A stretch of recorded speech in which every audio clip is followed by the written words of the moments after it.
the session. I see that it's a little by little joining, and please give me 1 second as we connect to our YouTube channel for us to live stream it in our website and the official UNITAR YouTube channel. We'll take this couple of minutes also to let the participants set in, connect their speakers, and be ready for the webinar. We'll be connecting in 2 minutes.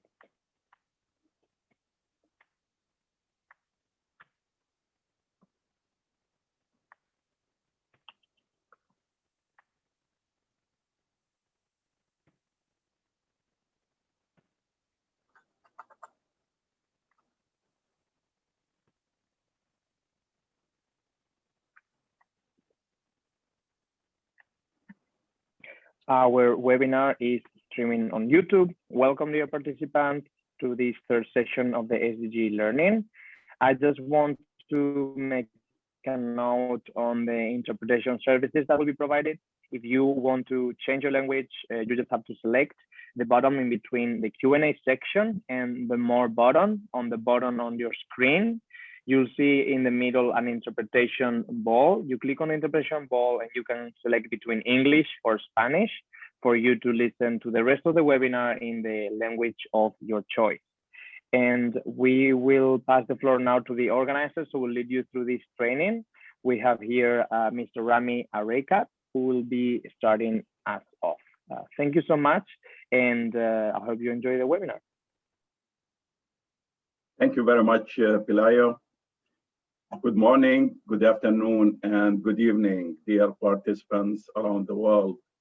Welcome to session 3 of the SDGs Learning, Training, and Practice at the United Nations 2021 High-Level Political Forum. The title of our session today is Integrating Recovery Planning from COVID-19, Building Resilience and Strengthening Policy Coherence towards the Sustainable Development Goals. I am Sami Arakat, a Sustainable Development Officer at UNDESA Division for Sustainable Development Goals, and will be moderating this session along with my colleagues, Belen Pempikar and Shivangi Chavda.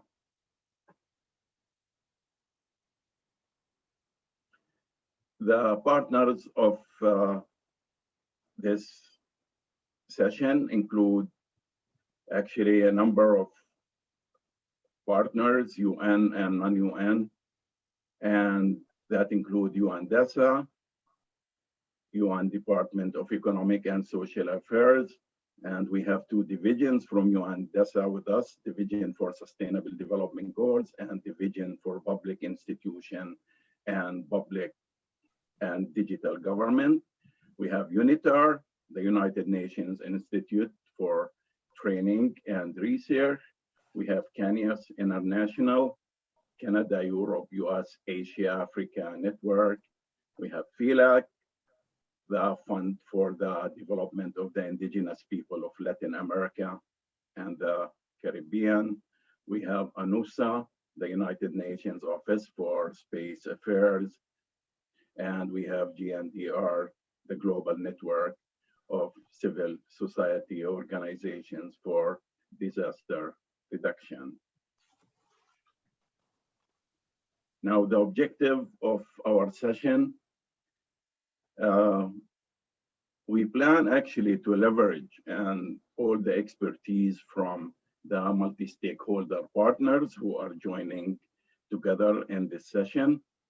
We will have the chance to share with you latest methodologies and approaches that the partners have been working on recently and that contribute to sustainable recovery of the COVID-19 pandemic, and at the same time make progress in the implementation of the Sustainable Development Goals.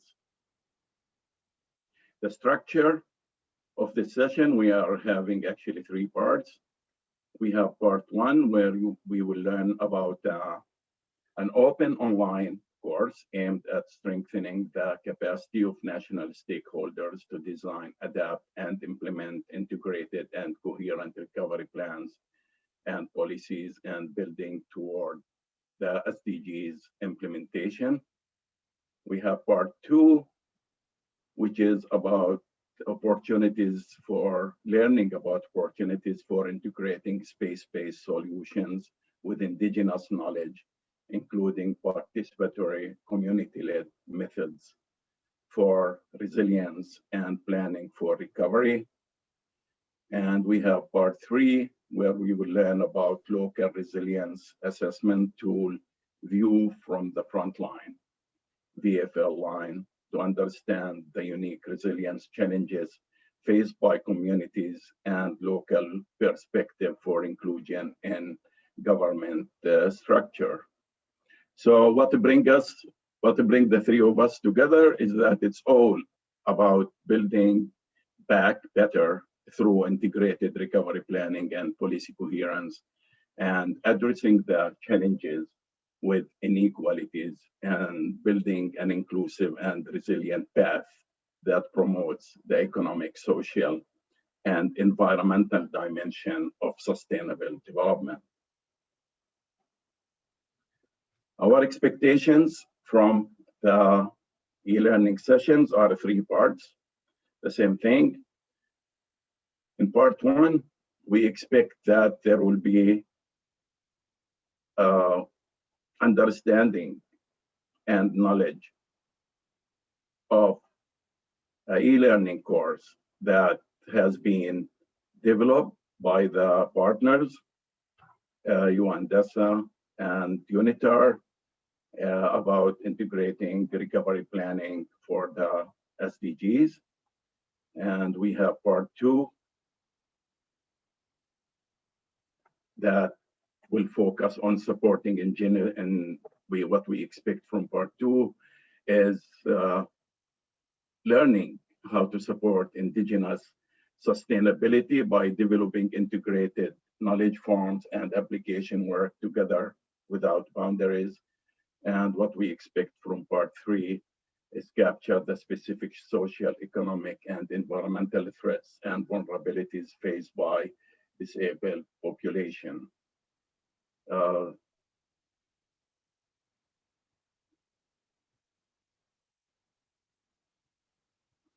What I'm going to do here actually is trying to, I have some issues with my slides. Medina, is everything going well? Yeah, it's fine now. Yeah, okay. So what we are having actually here, excuse me, just try to deal with my slides. But we are now switching actually to the, Medina, I cannot control the slide. I'm not sure what happened. Just please give me 1 minute. I'm really sorry. Could you please stop sharing and reshare again your screen? Yeah, I think that's what I should do. Thank you.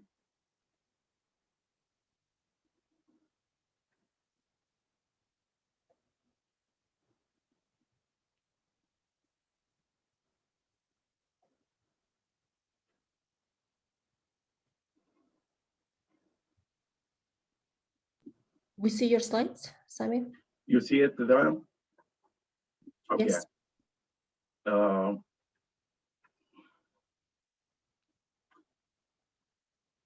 think it's that I cannot move the slides. I'm not sure what's happening here. So we are moving now to the welcoming remarks by the session partners, UNDESA and UNITAR, CANEUS, FILAC, UNOOSA, and GNDR.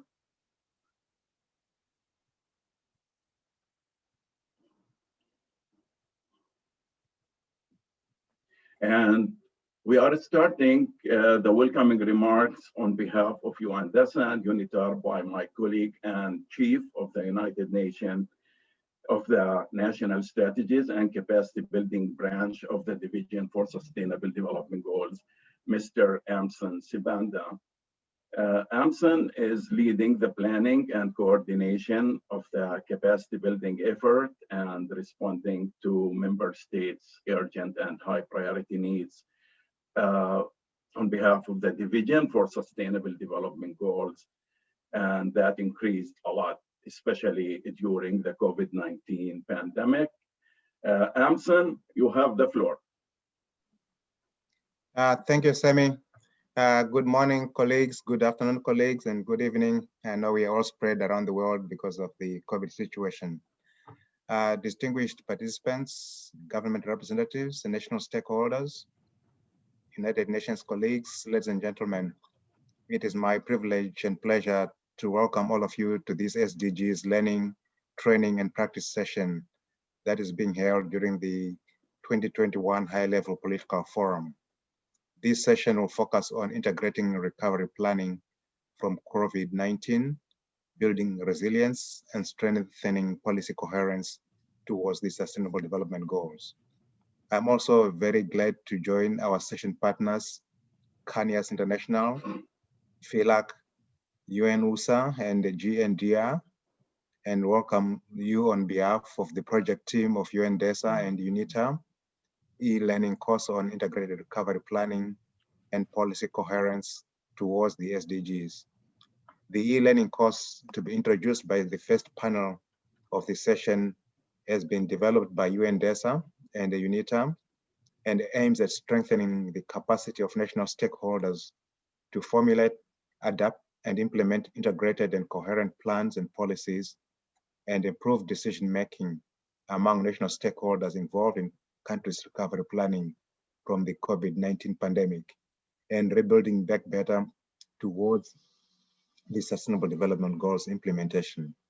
I would like to take this opportunity to thank members of the course team from UNDESA and UNITAR for the hard work and tremendous effort and dedication that resulted in developing the timely course with its recovery focus and transformation towards the SDGs.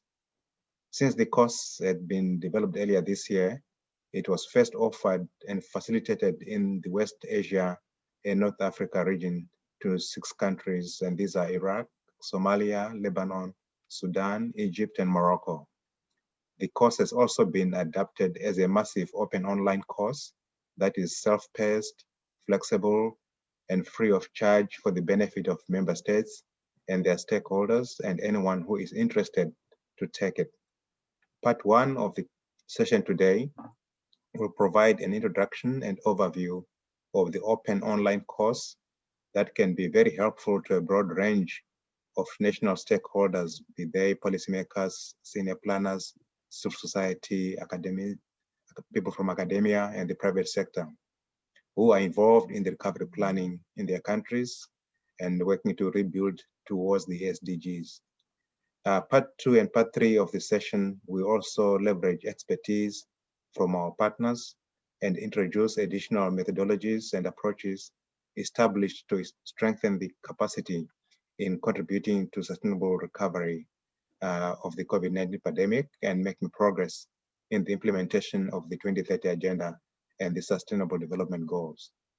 Through a sustainable recovery from the COVID-19 crisis, countries have an unprecedented opportunity to steer transformations toward more resilient and sustainable economies and societies and move forward in a better direction. I therefore wish this session of the SDGs Learning, Training, and Practice at the United Nations 2021 High-Level Political Forum a great success, and I thank you. Thank you very much, AMSON. Thanks for your welcoming and introductory remarks. Thank you for leading and coordinating the capacity building effort at UNDESA Division for Sustainable Development Goals. And thank you for your support to the development of the e-learning course and investing the time and the resources to make sure we can provide guidance to the national stakeholders of member states and strengthen their capacity and the integrated recovery from COVID-19 toward the Sustainable Development Goals. Now we are continuing our welcoming remarks of session 3 partners. It will be moderated by my colleague, Milan Pemprikar.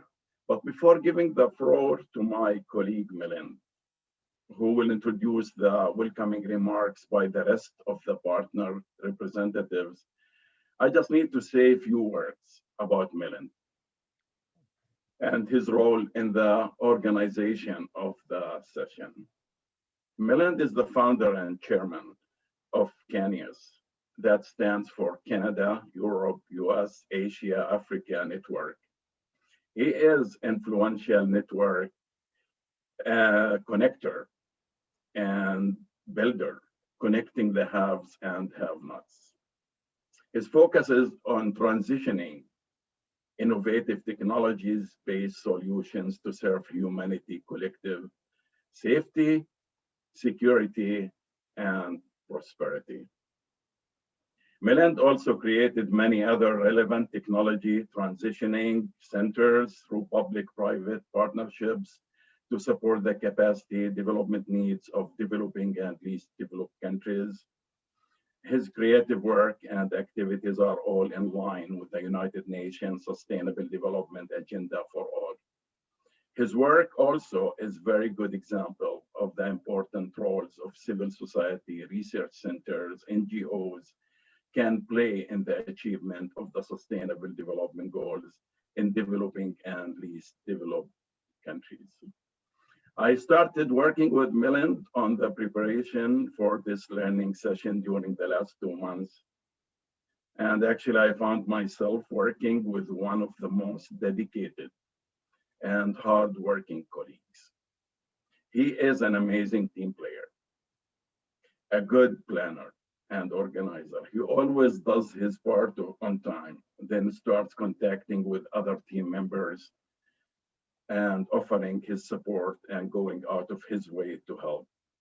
Time is not enough to allow me to give Milan enough justice. And on behalf of all the session partners, we thank you, Milan, for all your hard work and support to ensure the success of the learning session.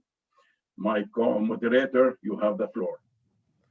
Thank you very much, Sammy. I think you too much actually on the my contribution. It's all the collective efforts that all of us, and I'm really grateful that we could make this happen. So just to begin with, again, thanks to all the panelists and participants for joining this learning session.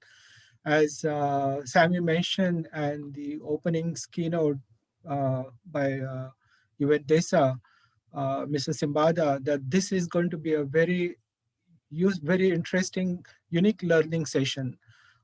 We have a very comprehensive UNITAR, UNDESA's, and also supported by our partners from FILAC, the indigenous communities, the UNOOSA, and of course the GNDR, the Global Society Network for Disaster Reduction. So I would like to just keep it in time because we are trying to make sure that basically we have the privilege to get hands-on from the training parts of the 3 components.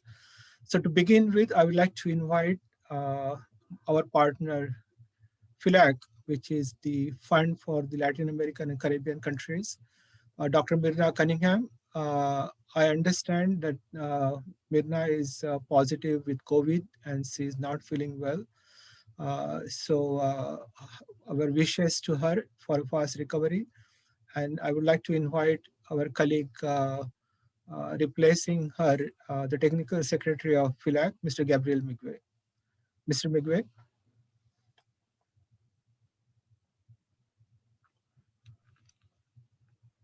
Muy buenos días para todos, buenas tardes, buenas noches a los que ya están a esa hora. Muchas gracias, Milín, por por darme la palabra. Muchas gracias también a Sami, al doctor Amson, que acabó de expresar su mensaje. De verdad estamos muy contentos por esta actividad que hemos podido conjuntamente con todos los colegas organizar. Quiero expresar un fraternal saludo a nombre del FILAC, presentar las excusas debidas a nombre del la señora presidenta Mirna Cunningham. Como le ha dicho Melín, ella se encuentra un poco recuperándose de su salud.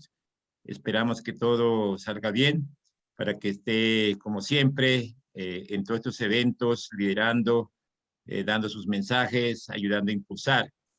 Pero estamos aquí para contribuir de acuerdo a nuestras experiencias y de acuerdo al trabajo conjuntamente con todos ustedes, porque definitivamente consideramos que el cumplimiento de los Objetivos de Desarrollo Sostenible de las ODS es fundamental y es necesario para lograr cambios en el mundo para todos los pueblos, pero especialmente de los pueblos indígenas. Estamos cerca de conmemorar el Día Internacional de los Pueblos Indígenas y no puede ser más oportuno el lema elegido por el Foro Permanente sobre Cuestiones Indígenas de las Naciones Unidas: no dejar nadie atrás, los pueblos indígenas, el llamado a un nuevo contrato social.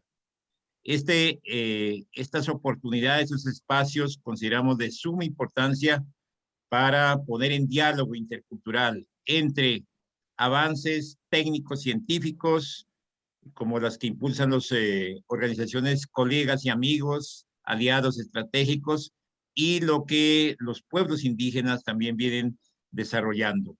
Hace ya 6 años, en el 2015, todos sabemos, fue aprobado por los jefes de Estado, por los gobiernos, por mucha gente, los Objetivos de Desarrollo Sostenible.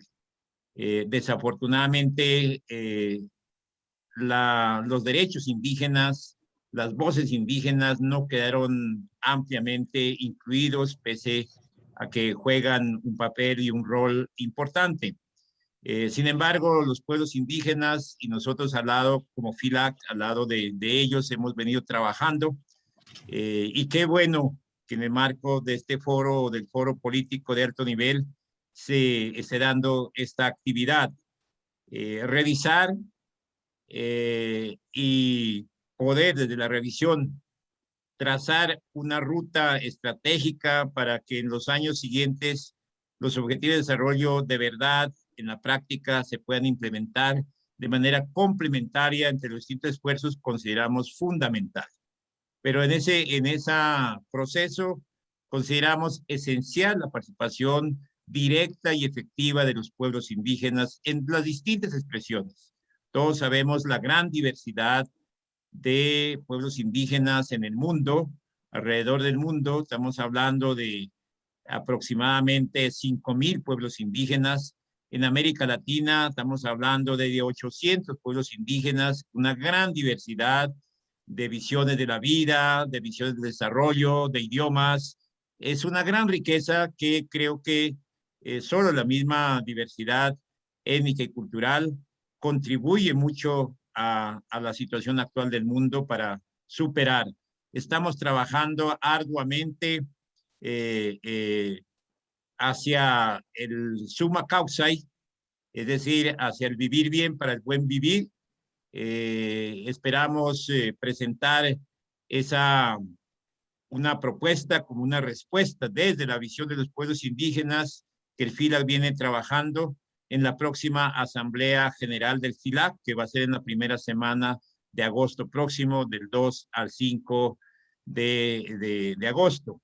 Así que qué bueno, y esperamos todos que conjuntamente con UNESA, UNITAR, CANEUS, UNOOSA y todos los demás podamos seguir trabajando de esta manera, y estamos seguros que vamos a tener una buena incidencia, vamos a poder impulsar procesos positivos en favor de los cambios que necesitamos de manera positiva para la humanidad, para los pueblos, en este caso para los pueblos indígenas. Muchas gracias, Milín. Muchas gracias a todos y a todos. Esperamos que sea provechoso esta jornada, este ejercicio de aprendizaje y de impulso de las ODS. Muchas gracias. Thank you very much, Mr. Mugwe. Now I'd like to invite the presentation, opening remarks from the United Nations Office of Outer Space Affairs. Excellencies, distinguished participants, esteemed UN colleagues, the organizing partners. It is my privilege and great honor for me to represent the Director of the United Nations Office for Outer Space Affairs in this HLPF 2021 SDG Learning session, featuring distinguished speakers and panelists with the objective to highlight, introduce latest methodologies and approaches to strengthen sustainable recovery of the COVID-19 pandemic, and also to make progress on the implementation of the 2030 agenda and the SDG. In this regard, as you will hear, space exploration and applications encompass immense transformative power across many industries, sectors, and daily activities. Stemming from the growing realization of transformative power of space, we are now witnessing a revolution in the space sector. More and more stakeholders are entering in the field, investing human, financial, and political resources to become part of this frontier field. Today, space is indeed a game changer, underpinning our daily activities, industries, and many scientific fields, and is also key for a well-informed decision-making and policy-making. In the context of the SDGs, geolocation and Earth observation benefit almost 40% of all the 169 targets underpinning the SDGs. If we would add SATCOM, we are likely well over 50%.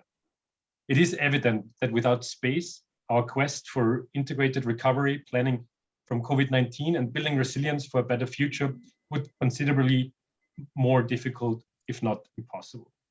As you will hear in part 2 of today's session, disaster management is an apt example. Satellites help us identify disaster-prone areas and safe locations, enable early warnings, facilitate search and rescue operations, delivery of humanitarian aid, assess damages, or provide reliable communication. This area of action provides us just one example, underscoring the critical role space assets play in sustainable development. As we look ahead, there is no future where space would not be a critical tool to achieve the Sustainable Development Goal. For this reason, it is with great appreciation to be invited and join forces with the distinguished organizing partners and to have the opportunity to shed light on the innovative approaches for capacity building we employ at the Office for Outer Space Affairs to make access to space truly universal. Thank you very much, and I do wish you an exciting session. Thank you. Thank you, Marcus. It was a very innovative, very informative. I'd like to invite now Mr. Vijaykumar, the Executive Director of the Global Network for Disaster Reduction. Mr. Vijaykumar. Thanks, Milind. Good evening, good afternoon, good morning, friends, colleagues, partners, and our co-travelers. As Milind said, my name is Vijaykumar. I represent the global network of civil society organizations pursuing the disaster reduction. We are a network of 1,500 plus organizations from across 128 countries. What we are trying to do, we are trying to pursue an agenda of risk-informed development by adopting localization as an approach. We have been confronting, all of us, poverty, inequality, and the adverse impact of climate change for quite some time. And these are quite interrelated. We always knew it has a disproportionate impact. But what pandemic, the COVID did, it magnified and exposed the inequalities, poverty, and the impact of the climate change that we experience today. And that is what is magnified. What we are trying to do by engaging in these views from the front line, we are trying to engage the power over, by, or with the powers of the citizens.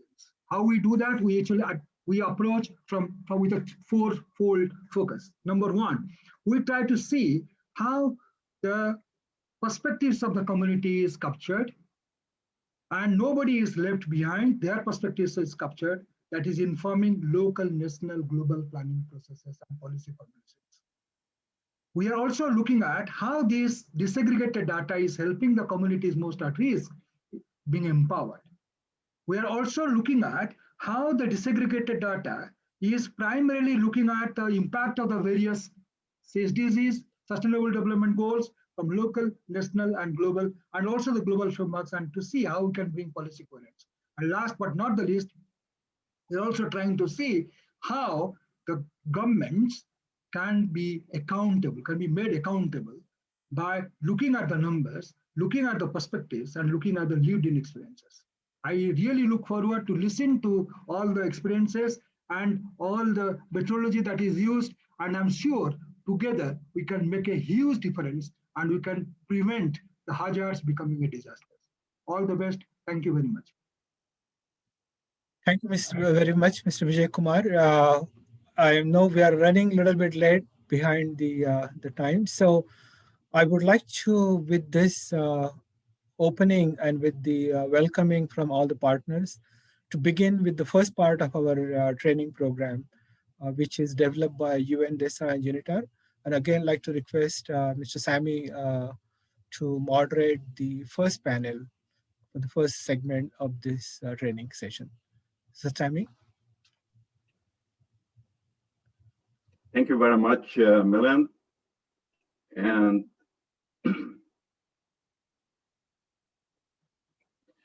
and I would like actually to share the screen again.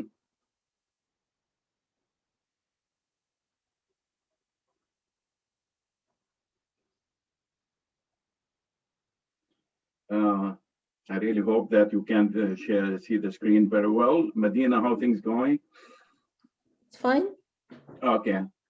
Thank you very much. I think, as Milan said, time is really getting short, and we try to keep the things on time. We have so many things to do and introduce in this session. So the part one of the session is about introduction and overview of the open online course, Integrated Recovery Planning and Policy Coherence towards the SDGs and its 5 modules. That will be overviewed by my colleagues, Ms. Veronique Verbruggen from UNDESA and my colleague Elena Proden from UNITAR. We are also having our colleagues Medina Emaraliva and Cecilia Tan providing support. Veronique, Elena, Medina, Cecilia, and myself with support from our Chief Anson Sibanda makes the course development team members. We have also been supported by Mr. Darren Swanson, a distinguished consultant during the development process. So the program we are having for this session is 3 parts. And we have Veronique and Elena that they will talk about the course for 17 minutes. Then we will conduct a brief poll for 3 minutes. Medina will help doing that. And then we will open the floor for questions and answers. And you can start actually writing your questions on the chat of the Zoom. So we can select questions for answers by the panelists. Now, the first part, I'm glad to introduce the first panelist, Ms. Veronique Verbruggen, who is a senior interregional advisor on governance and public institutions at UNDESA, Department of Public Institutions and Digital Government. Veronique supports the UN member states with the implementation of the Sustainable Development Goals, in particular SDG 16, promoting just, peaceful, and inclusive societies, in particular in the area of institutional and policy coherence and public sector reform. She will highlight the linkage between the building blocks on institutional arrangements for policy coherence and the steps for integrated recovery planning and policy coherence. Veronique, you have the floor. Thank you, Sami. And dear participants, welcome again to this learning event. In this presentation, I would like to expand on, first of all, what the learning tool is, and also when you can use it. As the tool also envisages to enhance more coherent policies, I will shortly expand on this. And then my colleague, Elena, will explain in more detail the different modules of the tool. So we've noticed that in times of nationwide crisis like this pandemic, the people turn to the state and its institutions for leadership and unified action. We have seen some rapid and really effective responses by governments in many respects, also responses that showed the ability to act in alignment with public health measures. which involved changing our behavior in a pretty fundamental manner. But what we've also seen is that it has exposed shortfalls in resiliency to the crisis, including in the way, not in the least, in the way how inequalities have been addressed. But rather than listing the daunting, unprecedented consequences that we've all heard about over the last months and the scale of the problems following the pandemic, I would like to stress the unprecedented opportunities of this pandemic, looking ahead beyond the immediate responses to the health and economic crisis to chart a new policy course and steer behavioral changes towards resilient and sustainable economies. First slide, please. So in the first instance, the objective of the e-learning tool is to support sustainable recovery. Sustainable recovery, developing policies that better orient investments and support behavioral changes to reduce vulnerabilities. The tool gives a stepwise overview, so you will see the different steps on this slide that I said, Elena will elaborate upon. With a set of methods underpinned by system thinking to co-create policy solutions by involving different stakeholders. So it is a participatory approach, and that is also, I will expand a bit on that later on. Now, when can it be used? I think it's important to emphasize that the approach is not meant to be used in case of disaster response emergency planning. This is the latter is focused on immediate objectives for addressing emergency solutions. But this approach is more used in light of the voluntary national or local reviews, national development planning and review of those planning processes. And it can certainly be used to make sure that recovery plans aimed at short term are in line with and identify objectives that can leverage the implementation of the SDGs and increase sustainable economic growth. So we've seen that over the last months, some governments have started to develop recovery plans, but very often disregarding a bit the long-term objectives. So we would like to emphasize the importance of this tool that would basically try to make sure that long-term objectives will be addressed.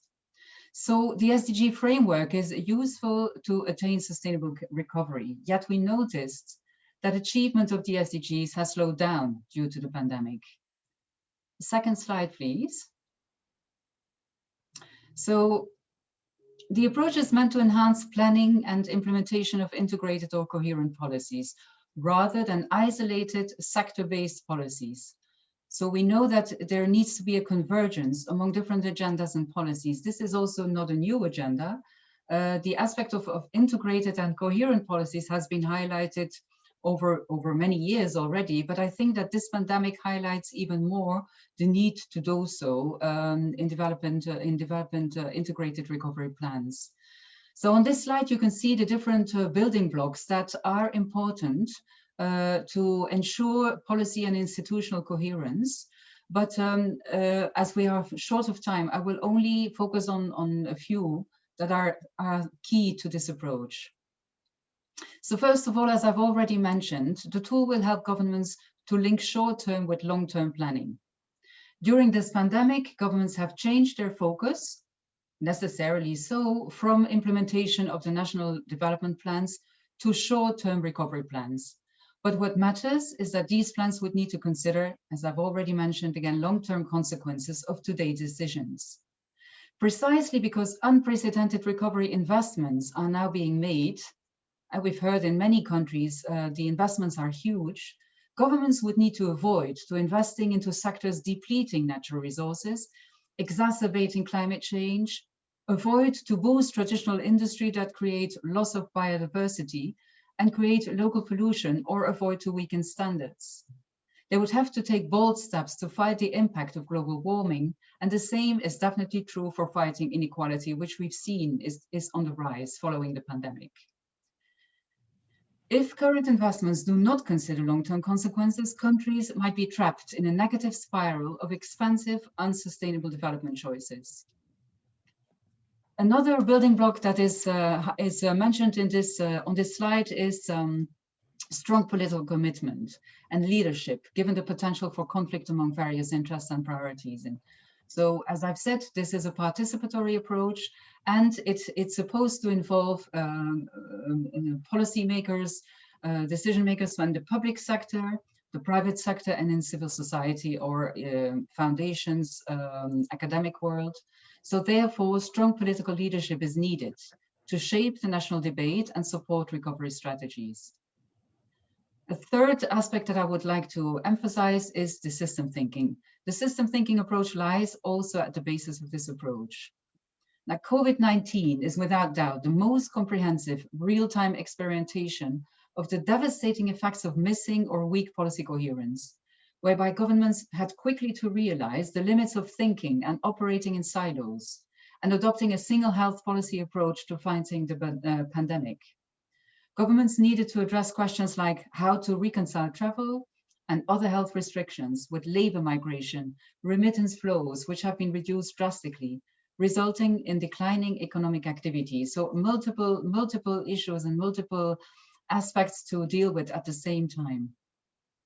The tool contains approaches to identify and visualize interlinkages more effectively to balance divergent social, environmental, and economic priorities, and make investments more effective and maximize well-being.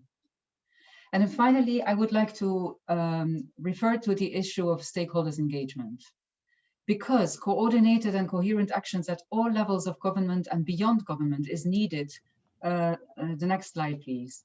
To foster public trust and meet the most immediate needs while maintaining political and economic stability as well as social cohesion, meaningful participation of stakeholders is also key to this approach, and I insist on the word meaningful.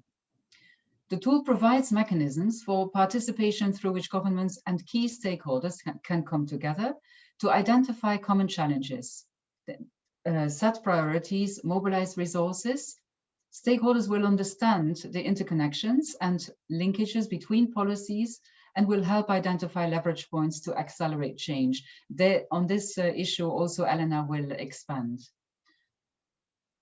Meaningful engagement with all parts of society means including those groups in society that are not well represented, so not the usual suspects, but also those who are unorganized, like those who are working in the informal economy.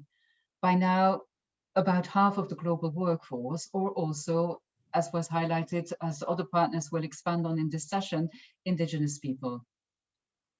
With the local government then finally playing a key role in the delivery of services, which is what we've seen, they played a key role during the pandemic and they still play a key role. And also with the fact that 13 of the 17 SDGs being about service delivery, it is key to engage subnational levels properly in the integrated recovery planning in order to minimize crisis management failures. And Sami will maybe also expand a bit on that, sharing some experiences from our work in the Arab region. So now over to Elena.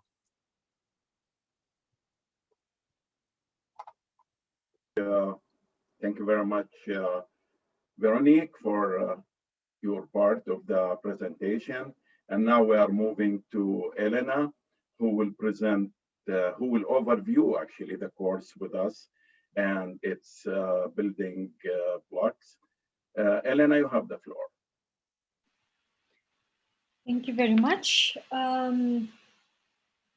So I think overviewing the course would be probably challenging given the time limit that we have, but the idea would be to provide a few insights into how the course is structured and with what exactly learners will go away once they've taken this course in terms of learning outcomes, but also the core of the methodology that is presented in the course.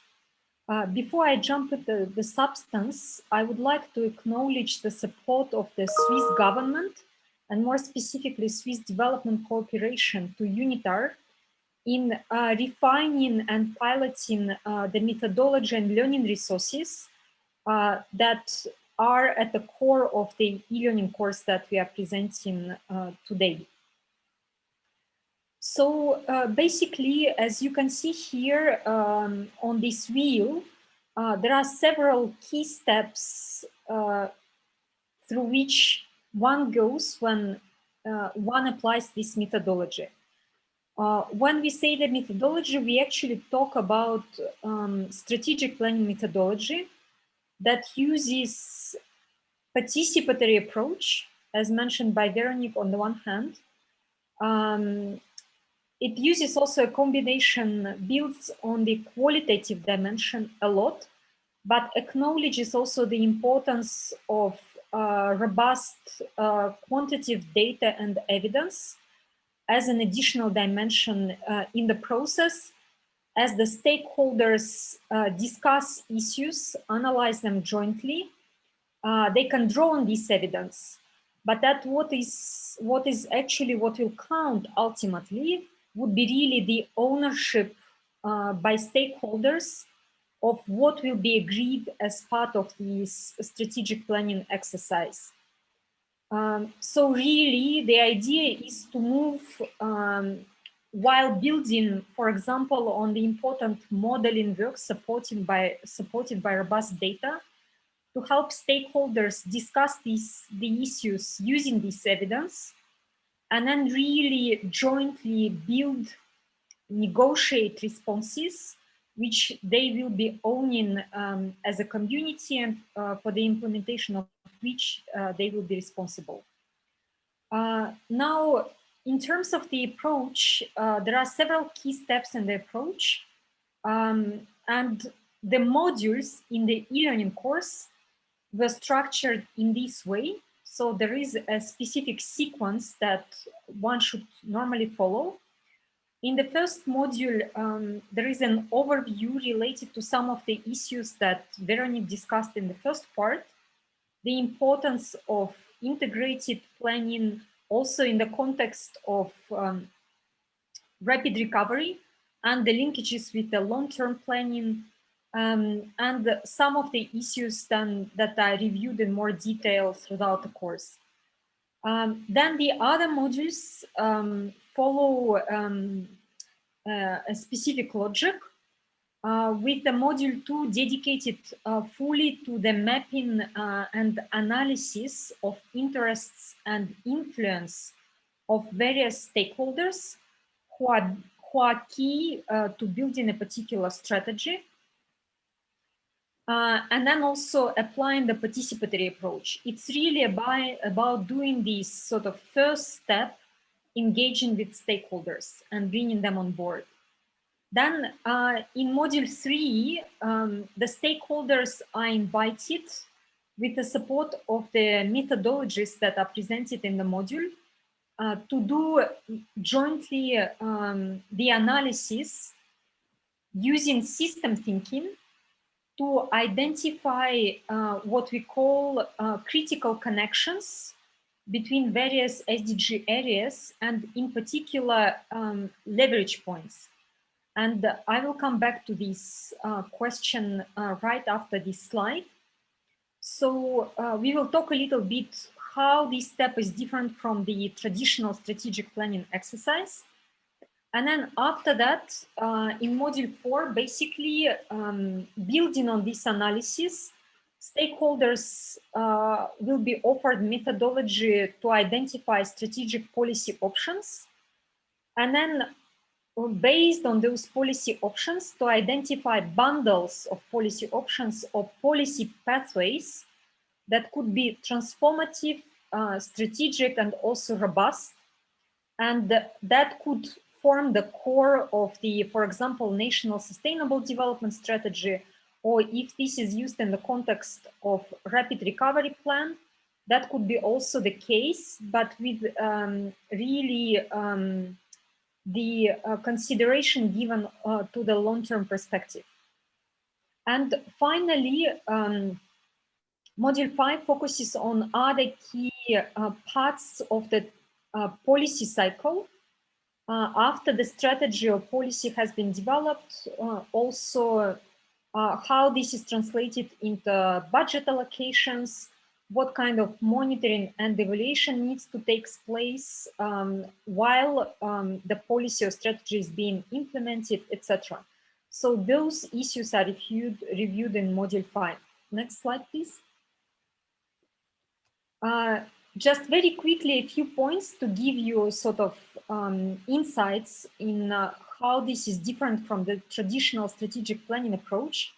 So here, really, the idea is to move away from the linear root cause analysis. Of course, understanding deeper roots and causes is part of what we need to do, but we need to acknowledge that there are important feedback loops between various policies and actions. And when we look at the SDGs between various policies and actions between various SDG sectors and areas. So the idea is really to use system thinking, system analysis to help identify these critical feedback loops. And then also looking at those where perhaps feedback loop has a shorter time horizon, but also those that have a longer time horizon, so that longer term effects could also be taken into account. And then once this analysis is done, what would emerge normally from this work would be the strategic leverage points. So what we call the leverage points are typically policies that have the greatest systemic impact across all SDGs. And then the next slide, please.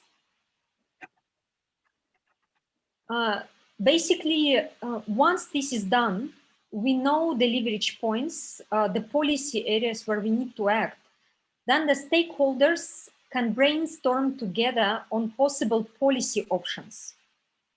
And once the policy options are identified, they need to be brought together into policy pathways or bundles of policy options that would form the basis of the strategy. So those policy pathways need to be transformative, address the leverage points, coherent and strategic between themselves, meaning that the trade-offs between them need to be minimized. And finally, they need to be robust and adaptive, meaning that they should be performing well as expected across a range of possible scenarios. I think the COVID situation has also shown us how important it is for policies to be robust and how important to do this scenario-based analysis. And the methodology proposed in the course is really about how can one go through these steps. Next slide, please. So here is just an example of the system map with some leverage points identified. If you click again. So you can see, for example, on the system maps, we can analyze positive and negative feedback loops, drivers, and also leverage points. The next slide, please. So recognizing these leverage points is important to really building a transformative strategy. Then, in addition to that, through a multi-stakeholder approach, possible policy options need to be identified that are relevant to the specific context. Here, for example, you have the example with two policy areas, climate action and preventing zoonotic spillover. And then there are various policy options. You will not necessarily apply all of them. Some of them may be even conflicting with each other. So one way to go about this, for example, you can build a coherent policy set by combining some of them. Another way could be also that you can analyze them on their impact potential. You can see that they are colored in different ways. For example, the ones that are green and blue have the highest impact. If we click once again, we will see this heat matrix, basically, that shows you in the top right corner, the green color means that this is the policy with the highest potential impact and achievability. The blue ones are close to it, but are less impactful or achievable. And then the yellow ones have the less likelihood and less impact. So next slide, please. Once you have your policy pathways, you would also need to test them against possible scenarios of how things may evolve. For example, of course, in the COVID context, we have to do a lot of scenario planning, considering various options. And then you may wish to test your policy pathways against various scenarios. So here, during the robustness testing, you can see, for example, pathways 1, 2, and 3, and how they perform. And you can see on the x-axis different scenarios in scenario 1, scenario 2, 3, and 4. And you can see that, for example, pathway 1 seems to be the one that is perhaps performing is most robust. Perhaps it's not performing as well as the pathway 2, but it's performing better in all scenarios. So this is really the key ideas from the methodology that are presented in the e-learning course. And there is a very detailed explanation for each of the steps on how to go about it, with the case studies, demos, and also hands-on exercises. And if you are interested, we invite you to enroll in the course. It's free of charge, available online. Take it. You can also contact us, ask if you have any questions. We will be happy to answer them.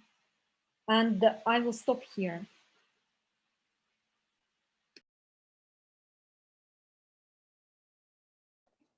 Thank you very much, Elena, for this overview of the course and its 5 modules and building blocks for integrated recovery planning and policy coherence. I think with the overview from Elena and from Veronique, I believe we have a very good idea about what the course is about. However, to know the details and to benefit from the course, you need to enroll and take the course, and you will find that it has been designed in a way to help national stakeholders and all people who are involved in recovery planning, especially at this time as we recover from the COVID-19 pandemic. So with this, I think we are running out of time. I really apologize for this. And we need to work hard to manage time better. But just one thing, as Elena just mentioned, we have the course. It's self-paced, flexible, and free of charge for the benefit of member states, their national stakeholders, and anyone interested to take it, especially those involved in countries' recovery planning from COVID-19 pandemic and rebuilding back better toward the SDGs. We have actually the course listed on this link that you can see here. And at the same time, you can take it actually directly from UNITAR platform at this link, or you can go to SDG's knowledge platform, and there is a link to the course. So I think although we are running out of time, this is the thing now. We have to take a poll, and it's for 3 minutes, following the overview by the panelists. We need actually assistance from our colleagues, Medina, to run the poll. It shouldn't take more than 3 minutes. Basically, we want to know how interesting the course can be to you and how we can make it better. Medina, you have the floor. Thank you, Sami. I'm starting the poll now.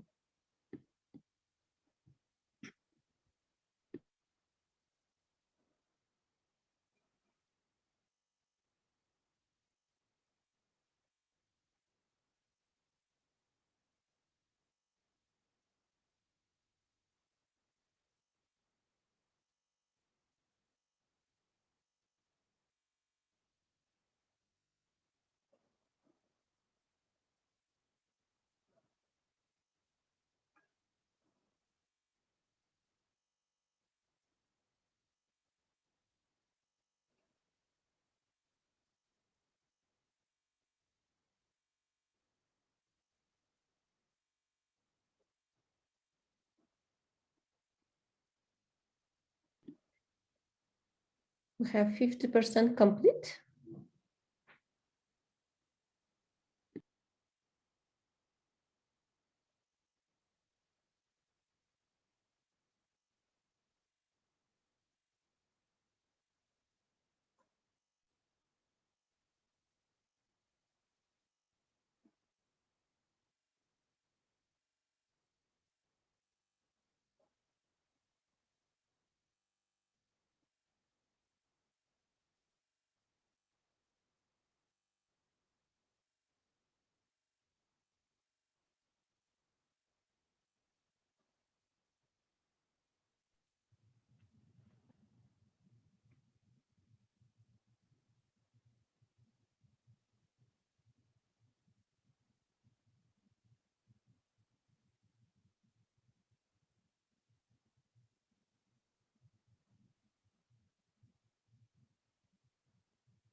I believe we can finish the poll in a few seconds. The majority of the attendees participated, so I will give 5 more seconds.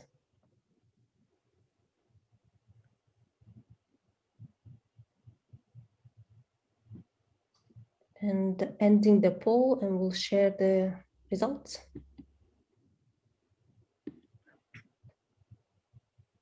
Let me quickly go over the results. So for the first question, are you interested in this course? Most of the attendees replied that they're planning to enroll.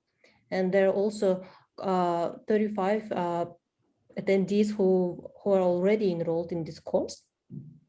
For the second question, to what extent this course preview has increased your understanding of possible approaches to and the value of integrated planning to ensure consistency between short-term and long-term responses and across sectorial policies? Most of the participants, they've replied very significantly and to a large extent. So with this, I will stop sharing and pass the floor back to you, Sami. Thank you very much, Medina. I know that we are running out of time. And because of that, actually, we allocated 10 minutes for the questions and answers. And unfortunately, we cannot get into the time of the other parts of the session. However, I see that there have been a lot of questions written in the chat, and we will be getting back to you with all answers and clarifications from the panelists and the project team, the course team. And at the same time, we will be sharing with you all the information and presentations and things that can help you down the road once you will take the course. And at the same time, we'll make sure that you have all the information and all the material you need.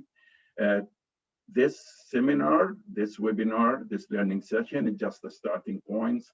And we appreciate the time of all the attendees, and we will make sure that we work together down the road.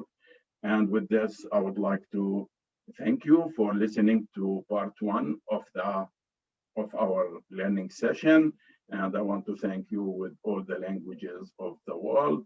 And with this, I give the floor back to my co-moderator, Milind, so he can facilitate and moderate part two of the learning session. Milind, you have the floor. Thank you, Sami. Thank you, everyone. What we would like to do now is that to leverage what has been learned in the part one. So we would like to take some of the ideas and some of those lessons or some of the what Veronique and Elena had mentioned, especially co-creating and especially how we bring this, to these lessons from this COVID-19. So The second challenge for us is especially the indigenous communities, as the technical secretary of FILAC at the opening remark he mentioned. So what we would like to do is that how do we integrate some of these the solutions that we have been seeing from this first part or from the other ones, and how do we leverage the indigenous knowledge along with those solutions. So in the second part, our idea, our goal is to integrate some of the indigenous knowledges and the traditional solutions, including space technology or space solutions that has been mentioned by the UNOOSA's Ms. Simonetta De Pipo at the opening remarks. And then how do we create some kind of co-creation of the solution, as Veronica had mentioned, co-creation, and especially with the participatory approach. So our colleague, the panelist here, Dr. Lily Isi, will discuss some of the issues on participatory issues. Our FILAC technical secretary, Mr. Gabriel Miguel, will discuss the challenges, especially incorporating indigenous knowledges. And then we have our UNOOSA colleague who will be presenting on the massive open line online course, which the United Nations Office of Outer Space Affairs has created with number of other partners. And then finally, we will have the input from our distinguished colleague, Professor Ilan Kalman, how we not to face the lessons learned from here so that we don't again encounter those situations moving forward 2030 or the pandemic. So with this one, I would like to invite first Shirish, if you can put the screen for our part, our presentation. Shirish, the screen sharing is with you. Yes. So as I was mentioning, basically we have the distinguished 4 panelists who will address these 4 issues, especially the challenges for integrating indigenous knowledge with this and what the opportunities that can be offered with this co-creation and participatory approach. So the first presentation will be from Gabriel Miguel, the Technical Secretary of FILAC, after which Dr. Lilia will discuss about these participatory approaches and solutions. Before we begin these 2 presentations, we would like to hear from the audience in terms of how their interest or using some of the indigenous knowledge and solutions. So we will do a brief, very quick poll in terms of understanding the level of understanding in this learning part, how you using these approaches. So Shirish, if we can go into the next slide. So the first question that we will be asking is in terms of, does your organization use some of the indigenous knowledge, especially in terms of to facilitate this pandemic recovery and to build resilience? So I would like to request our colleague Madina to help us with this process. And then right after this question response we receive from you, we will invite the distinguished speaker panelist from FILAC, Mr. Gabriel Miguel, the Technical Secretary, who will take these responses from this question and try to address what are the challenges the indigenous communities are facing. So please go ahead with your response to this question, marking yes, you are using at the moment in the partnership with indigenous people. No, I mean, not currently, but you are looking for ways to engage. Or number 3, which is you are not pursuing this approach. So with this,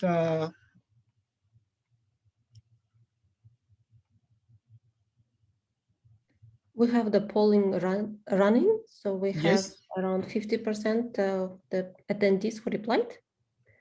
Maybe we can wait a couple of seconds. sure.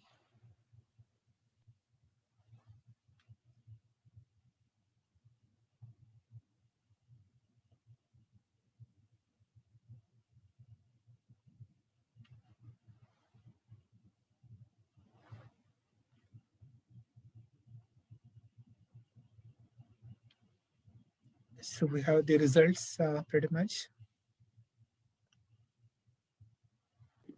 Yes. Perhaps we can give 10 more seconds and then we Sure. can stop the poll.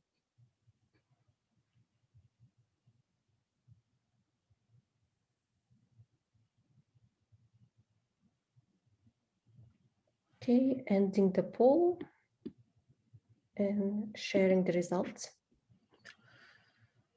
So this is a very interesting results in terms of there is almost half of those who are using, or at least they have some partnership with indigenous people communities. That's so encouraging. And equally encouraging is that there is, even though they are not using at the moment, but they are looking for the ways to engage. And so what we would like to do now with the next 20 minutes or 15 minutes is learn how to use this, how to make this happen. So first I would like to invite the distinguished Technical Secretary from FILAC outlining the challenges of what challenges the indigenous communities are facing to incorporate this indigenous knowledge into this recovery process.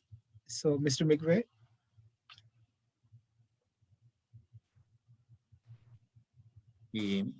Nuevamente, muchísimas gracias. Nuevamente también un saludo a todos los participantes. Veo que hay una gran cantidad de personas que están participando en esta webinar, en este conversatorio, este diálogo intercultural.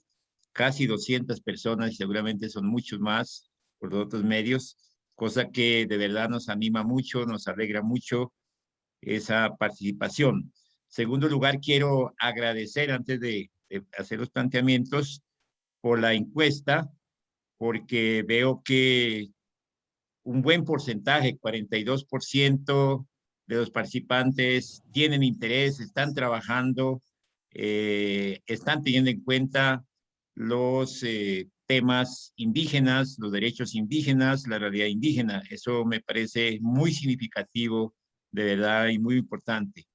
También el interés que algunos, aunque no están todavía trabajando, pero un 41% tienen interés de articular. Sumado sería más del 80%, cosa que nos parece muy, muy importante. Otros que no dijeron que no, que es un porcentaje muy bajo. Bueno, los animamos a que también se interesen, ojalá articulen. Así que muchas gracias por ese ejercicio de la encuesta que me da pie para decir algunos puntos en relación a lo que nos corresponde plantear. En primer lugar, quiero reiterar que alrededor del mundo hay una gran diversidad de pueblos indígenas con una gran riqueza cultural, una gran riqueza lingüística, una gran riqueza que permite mantener la biodiversidad, que realmente es donde están los recursos estratégicos para el desarrollo económico y el bienestar de toda la humanidad. Y no tener en cuenta esto en la implementación de las ODS, pues es una falencia, es un vacío, que si no se toman medidas, si no se revisan, pues afectaría esencialmente a la implementación adecuada de las ODS. No es posible hablar de superación de pobreza si no se tiene en cuenta a los pueblos indígenas que protegen más del 25% del planeta Tierra, donde están los recursos estratégicos. En el caso de América Latina, según un estudio que hace poco publicamos junto con la FAO, da cuenta que el 27% del territorio de la región de América Latina y el Caribe es territorio indígena en cualquier figura jurídica. Y allí están los recursos naturales esenciales para el desarrollo, para superar la pobreza, para el desarrollo cultural, en fin, todo lo que está planteado en los Objetivos de Desarrollo Sostenible. Y por eso consideramos nosotros como FILAC fundamental la inclusión de las visiones de las riquezas que los pueblos tienen milenariamente. No es de todo el conocimiento científico, técnico de nuestros pueblos que también son milenarios.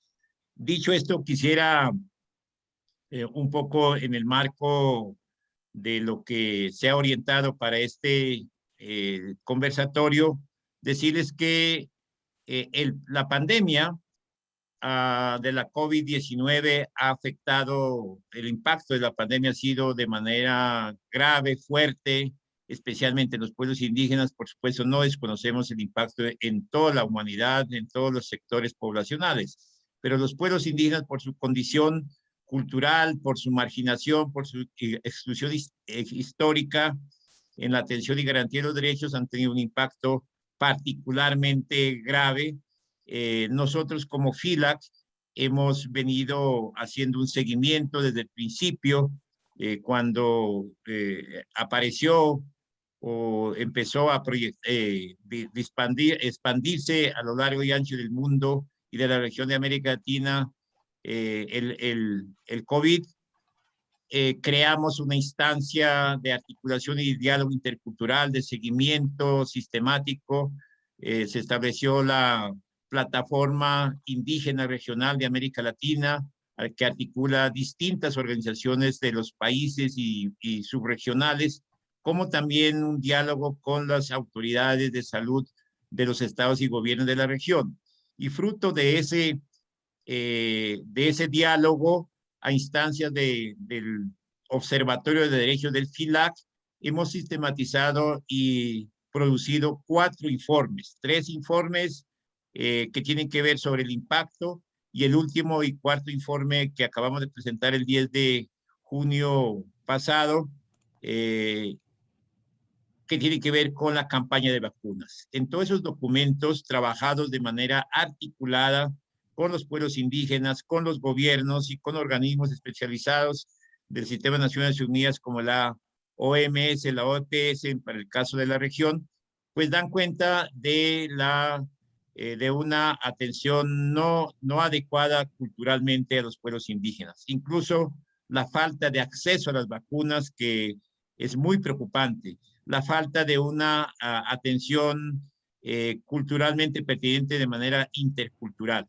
Esos documentos ustedes lo pueden encontrar y podemos compartir a través de los colegas a todos los asistentes el link, y ahí pueden encontrar esos informes en donde da cuenta de todo lo que estoy comentando. Esto para decirles que es fundamental que hacia el futuro de la implementación de las ODS y en estos cursos se incluya la visión integral de los pueblos indígenas, se incluya la metodología del diálogo intercultural entre pueblos indígenas, entre estados y gobiernos, entre las agencias de Naciones Unidas. Por una parte, eso. Por otro lado, quisiera también plantear, como ustedes saben, en los 17 objetivos que están planteados en las ODS, no se contempló de manera clara, precisa, se garantizó desafortunadamente la participación efectiva de los pueblos indígenas. Solo uno de los objetivos hace una mención muy general. En general, los objetivos plantean de pueblos vulnerables, de comunidades empobrecidas, pero no se tiene en cuenta la visión cultural. Y entonces es necesario darle una proyección en todos estos cursos, y para que eso suceda, definitivamente no es posible de otra manera sino garantizando la participación de una u otra manera de los pueblos indígenas, de los voceros. En todas las 7 regiones del mundo hay pueblos indígenas, hay liderazgos, hay organizaciones, y yo recomendaría desde la experiencia y trabajo del FILAC garantizar la participación en todos estos procesos de capacitación, de actualización, para incluir la visión y para escuchar la visión, porque hay una gran riqueza, insisto, y si no se tiene en cuenta, pues estamos perdiendo una gran oportunidad. En ese sentido, quisiera también compartirles experiencias concretas que tenemos como FILAC. Estamos desarrollando ahora mismo un curso con participación de más de 40 lideresas y líderes profesionales indígenas de toda la región de América Latina, en coordinación con la Universidad Carlos III de Madrid, España, en la que hemos incluido de manera concreta el tema de las ODS y pueblos indígenas, con énfasis en mujeres y juventudes indígenas, en donde hemos logrado un diálogo intercultural objetivo y hay unas propuestas que deberían tener en cuenta las instituciones y organizaciones que están liderando el proceso de implementación de los ODS y la Agenda 2030. En ese mismo sentido, tenemos previsto y vamos a desarrollarlo en el mes de agosto próximo, un segundo diplomado sobre ODS y mujeres indígenas de América Latina y Caribe. Ya el año pasado logramos desarrollar con mucho éxito el primer curso, primer diplomado. Ahora, por solicitud y pedido de las mismas mujeres indígenas de la región, vamos a desarrollar el segundo diplomado.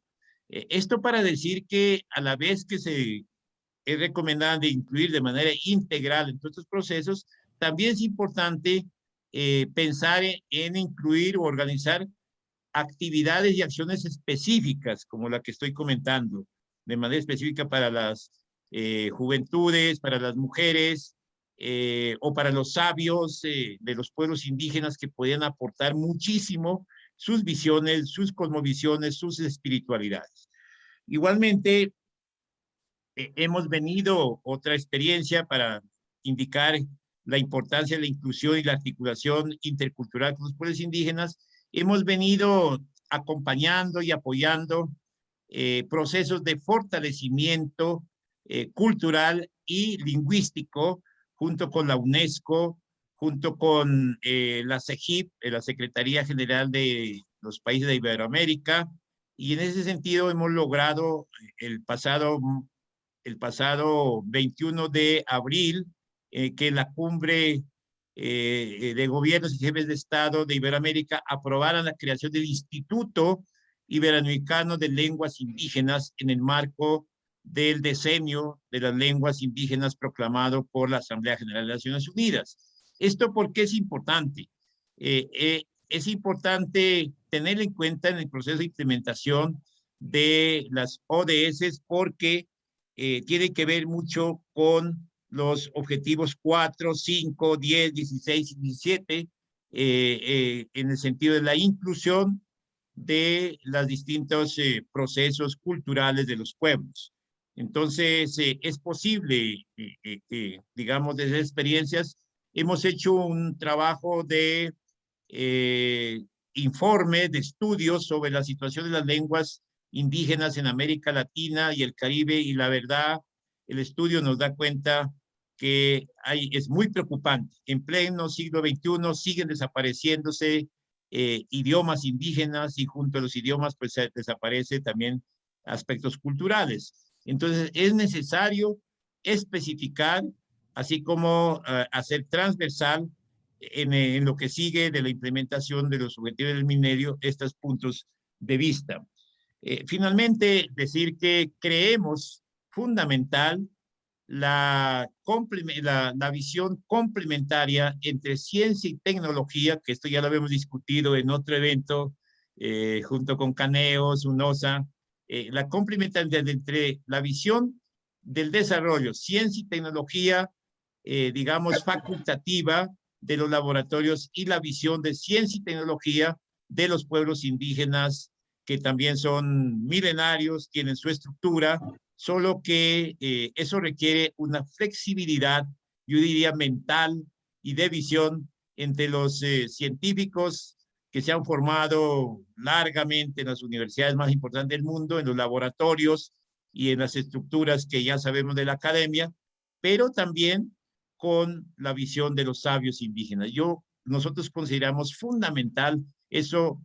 Lo hemos discutido mucho en todo el proceso preparatorio hacia la cumbre de sistemas alimentarios, como ustedes saben, que se va a llevar a cabo la precumbre ahora durante este mes y la cumbre en sí en el mes de septiembre, y ha quedado clarísimo que si no se tiene en cuenta, simple y llanamente es muy difícil en la práctica concretar acciones específicas y objetivas en favor del desarrollo de los objetivos de desarrollo sostenible.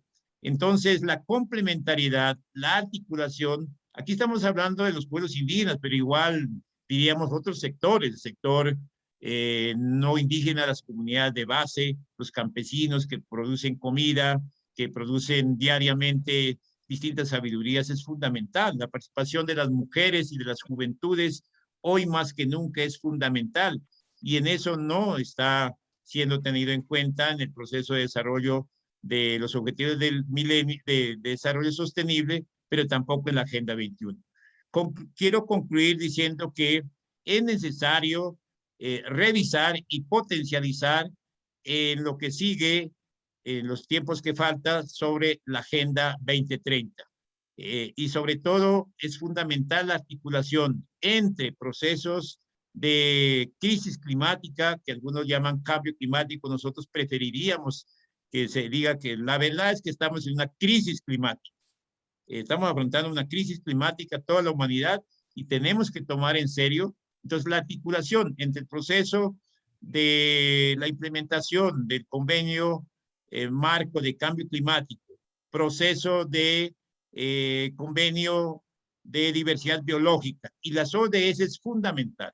Los tres procesos deben articularse, y en este sentido sería muy importante que en estos cursos de formación, de capacitación, de conocimiento que estamos implementando, se tuviera en cuenta esa articulación, y más que la articulación en la parte formativa, importante la incidencia política en ese sentido.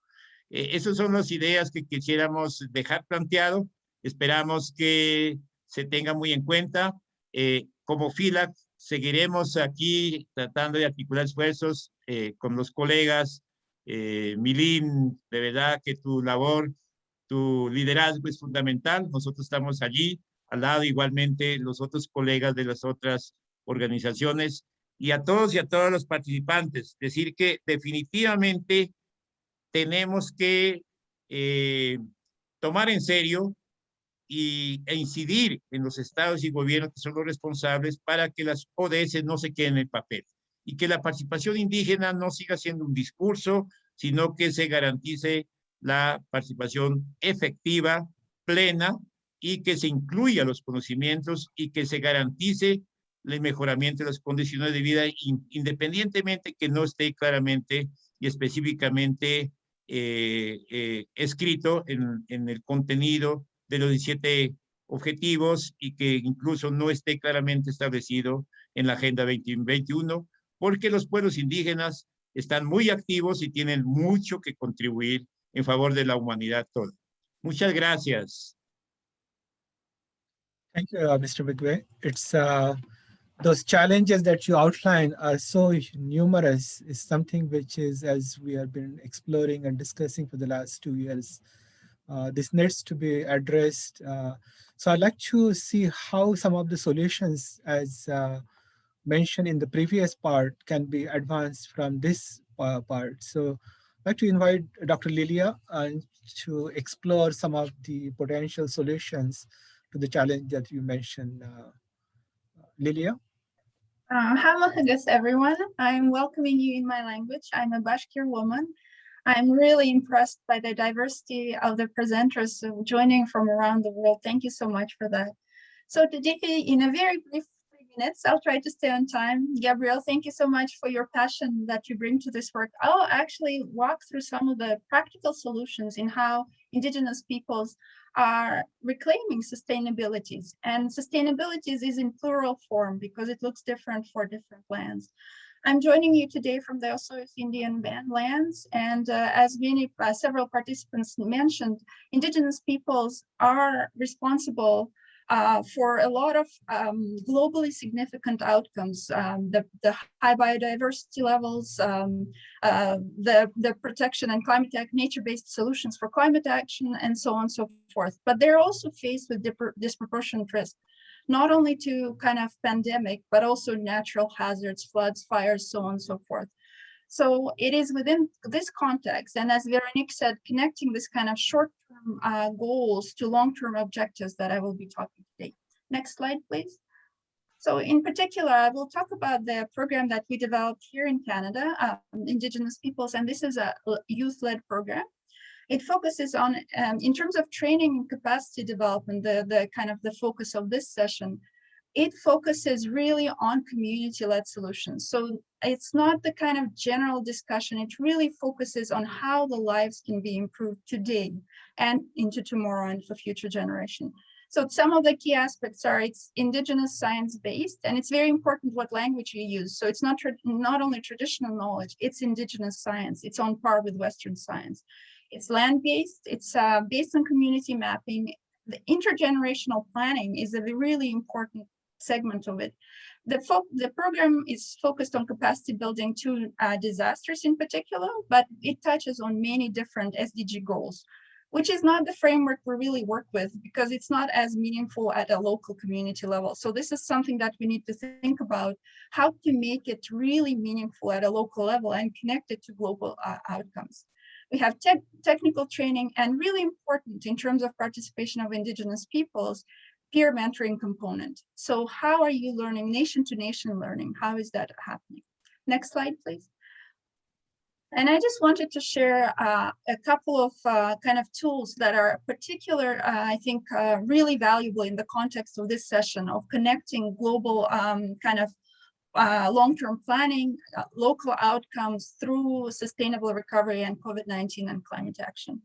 So in the way different communities have done it, and I will highlight two examples here. So Matagami First Nation, which is in Ontario, Canada, they really looked at the kind of connecting satellite data with the local uses of the environment. So the land use, what is this used for? The trapping, the kind of the sacred ceremonial sites, and connecting that and using that knowledge base to leverage it for example, when a development corporation comes into their lands, how do we use this knowledge? So this is really mapped.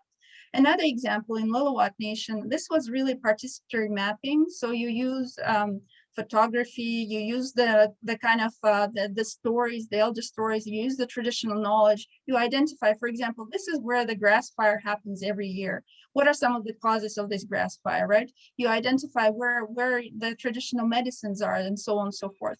So all of that, again, you can connect to kind of GIS mapping or satellite technology and other forms and kind of embed that local knowledge into the different data domains.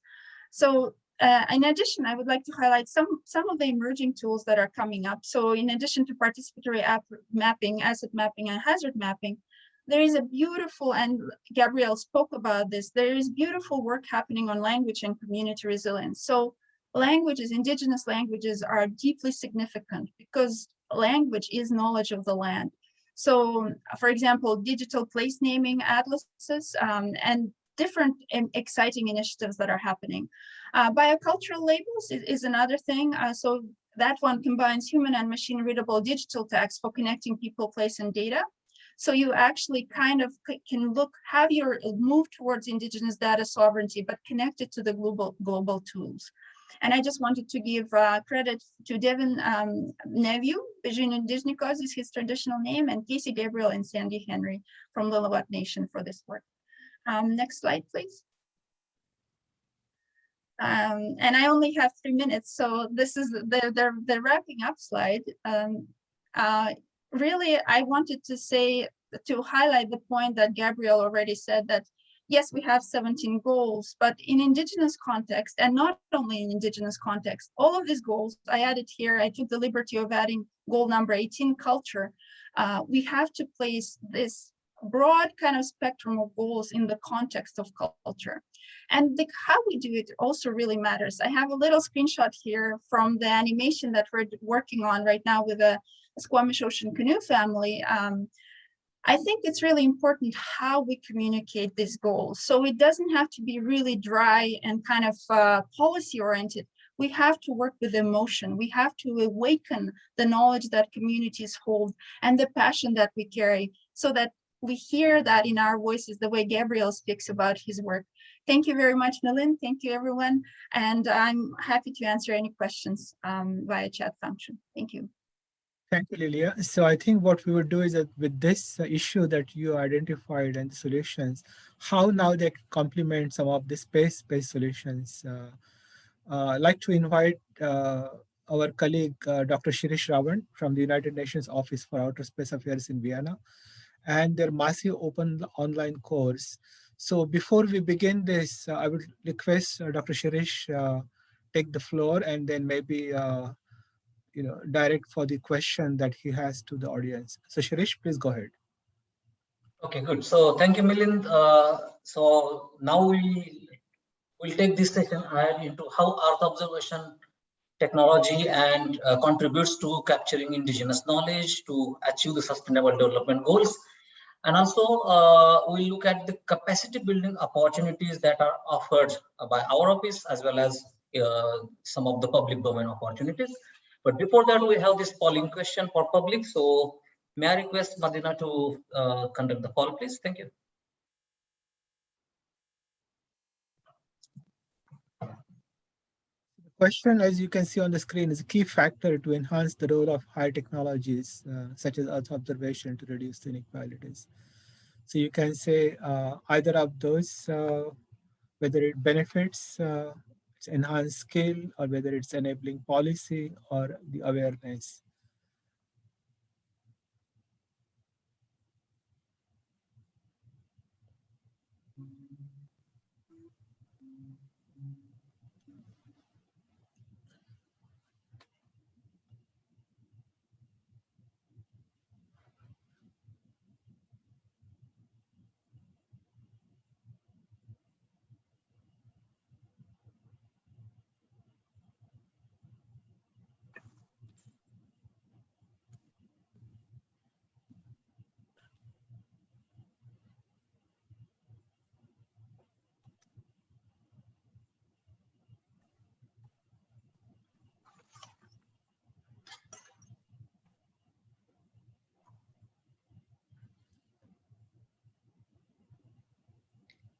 Have 52% of completion. Maybe we can wait a little more to get more responses. Thank you.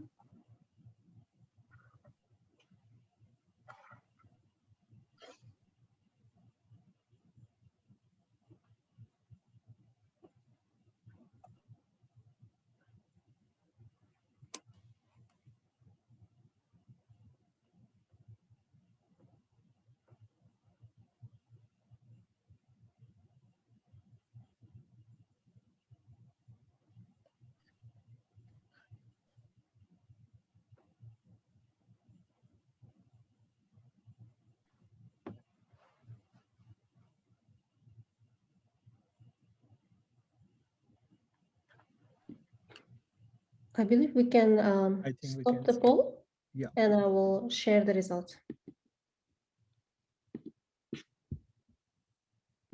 Good. Thank you. Results can stay here for a couple of minutes.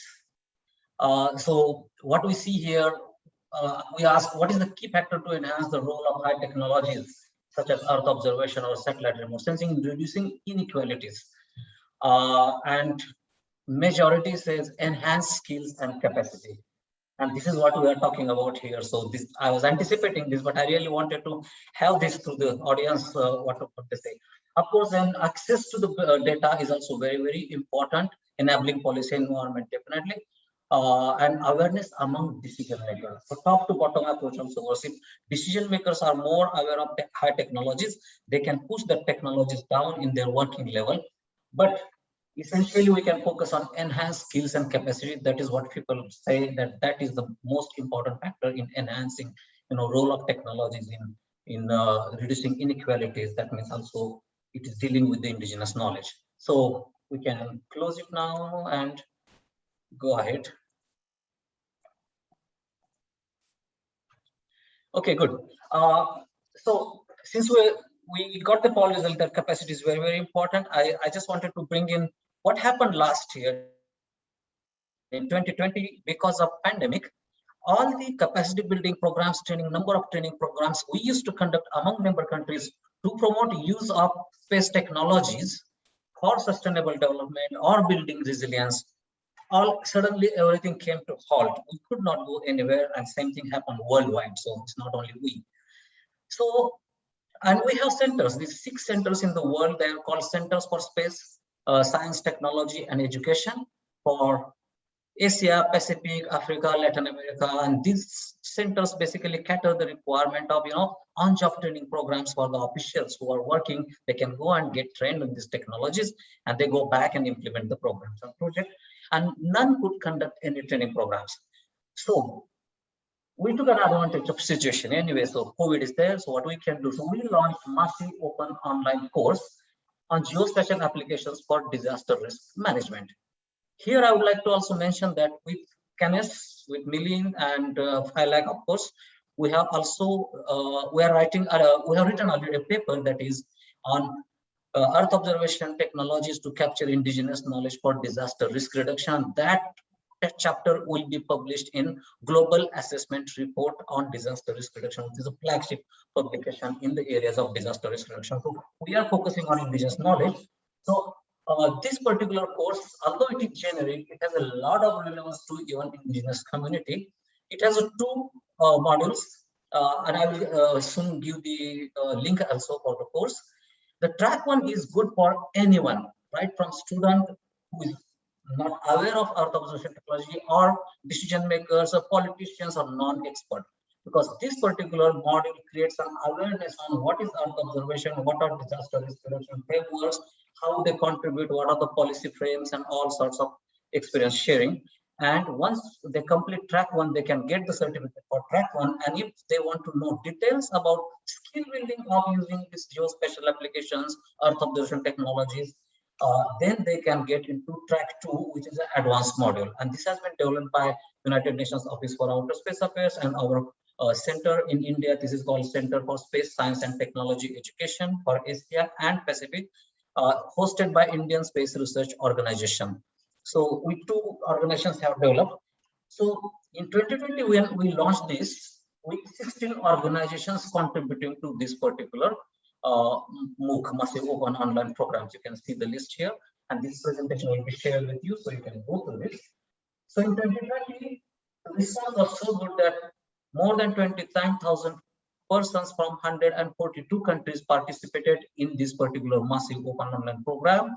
They attended at least few lectures, and more than 11,000, close to 12,000 participants already completed this particular program. We got a lot of feedback and also demand that we should launch this again. So this year we have launched this again for 3 more months.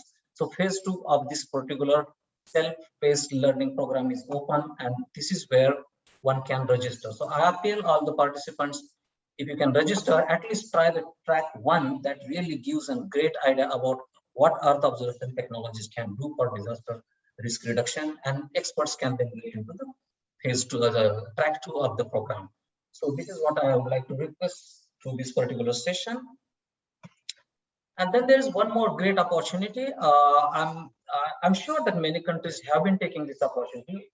We have this network of regional centers for space science and technology education, and this MOOC, which I just now talked, is launched in collaboration with the center that is based in India, hosted by Indian Space Research Organization. It's in service for 27 years. It was the first center of such kind. And then subsequently, we launched centers in all the continents. These centers conduct postgraduate diploma and master courses in remote sensing, GIS, satellite communication, satellite navigation, satellite meteorology, space law, and also specific courses on specific themes are also organized. All courses are financially supported, fellowships are offered, and we would like to see more and more participation of indigenous community in this, and they will be supported financially, because this provision exists with all the centers, that they can pay the air ticket, they can provide you no tuition fees, and they can also provide you the hostel. So this is a great resource, I think, available, and I would like to take participants to convey this message and take advantage of this particular program. These are 9 months diploma, postgraduate diploma programs. There are also master programs. And these are basically core capacity building programs. Now, how it is different from universities? So with that, I will end my talk here. Universities are normally focusing on skill building and students. Their target is student. Here, our target is those who are already working in different government departments or NGOs or private sectors.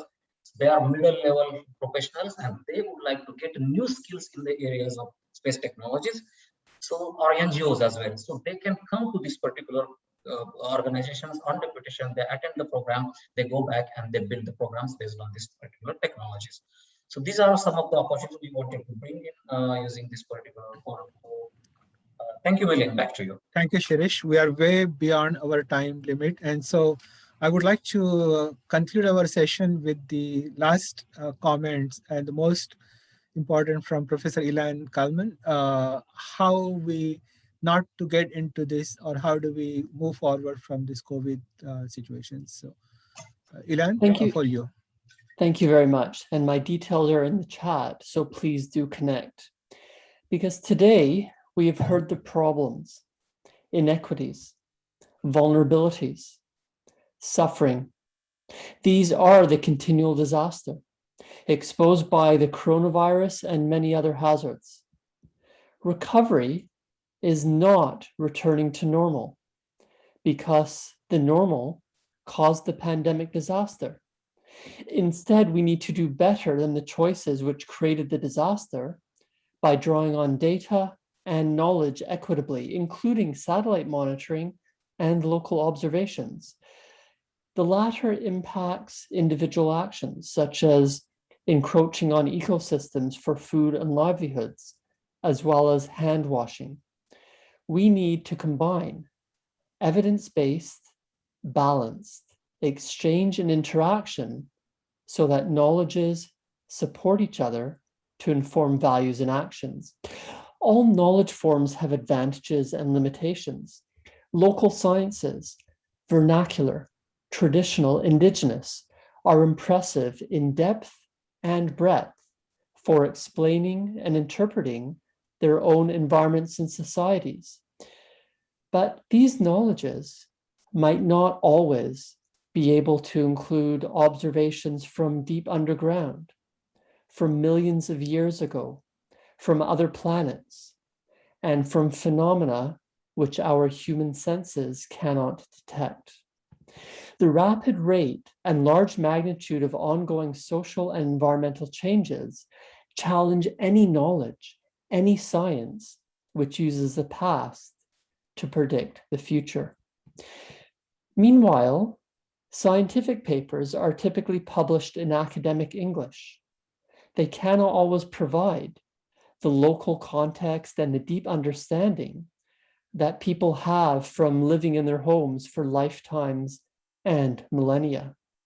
We need to combine different knowledge forms for their strengths while overcoming their gaps.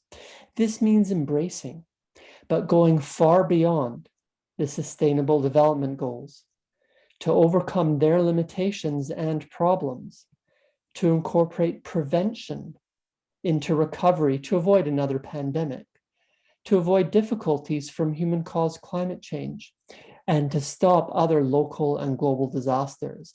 This means looking beyond 2030, not neglecting new knowledge, but doing so much more with what we have.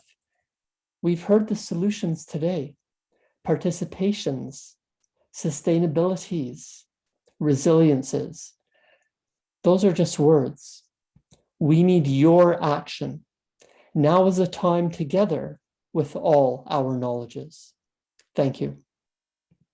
Thank you very much. Then that's the beautiful way you concluded this part. Now I'd like to invite Shivangi for our next, how do we take from here to the GNDR's solution that the GNDR is offering. Shivangi, please. Thank you, Milind. Good morning, good afternoon, good evening, all of you. My name is Shivangi. I'm representing GNDR in capacity of Senior Regional Lead Asia and Europe.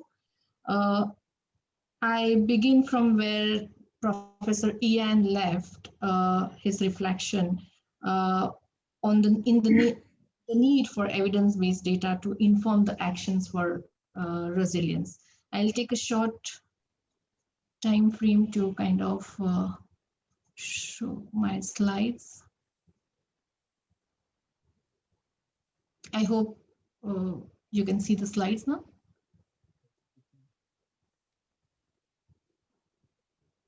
Yeah. So let me just begin by saying that views from the front line is the quick risk assessment tool to assess the progress towards the global frameworks, SFDR, Paris Agreement, and SDGs, that what we have been talking about. But it's a tool which captures the perspectives on risk and resilience of the communities most at risk.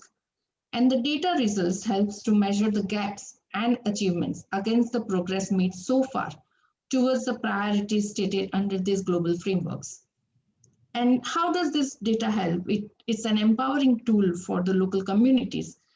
It helps to bring on board the perspectives of communities most at risk. It makes the state accountable, and it informs the development processes by bringing on board the policy coherence and linking the local, national, and global dialogues. In terms of methodology, the most at-risk communities were selected based on hazard vulnerabilities profiling of the countries. The communities were purposefully sampled, and the disaggregated data collection were done on the basis of age, gender, people with disabilities through surveys and interviews. The data itself was fed by the local CSOs, and it was an easy tool for them to use. The data was also analyzed while we aggregated the data on Power BI to bring in the results that you will be able to see on the following slides. We have been able to reach to 50 countries through a program which is in partnership with European Union and USAID, where we are actually using a very concise tool called VFL Lite. So what we see is, this is just a glimpse of how the data platform looks, and it helps you to analyze through, as I mentioned, by country, by communities, by the areas they are living in, urban, rural, and disaggregated by age, gender, people with disabilities. And what you can see is a global slide which lets you know about the threats, barriers, consequences, and actions. And you can go to vfl.world to explore this data more. And I invite you all to really look at this data. It's very insightful. Now, before I end, I just want to emphasize on what is the contribution of this VFL methodology. It has strengthened the inclusion and collaborative processes across the stakeholders at the local level, and it has created a momentum of localization by fostering this community leadership. It has fed the community's needs into the development processes informed by the communities. And at the national level, the national advocacy plans are making state accountable. At the global level, it feeds into the policy dialogues, especially aiming at the policy coherence. With this, I would like to introduce my colleague and member, GNDR member, Mr. Jean from Rwanda, representing Man Disaster Organization, who implemented views from the frontline, and he will share his lived-in experiences. Over to you, Jean.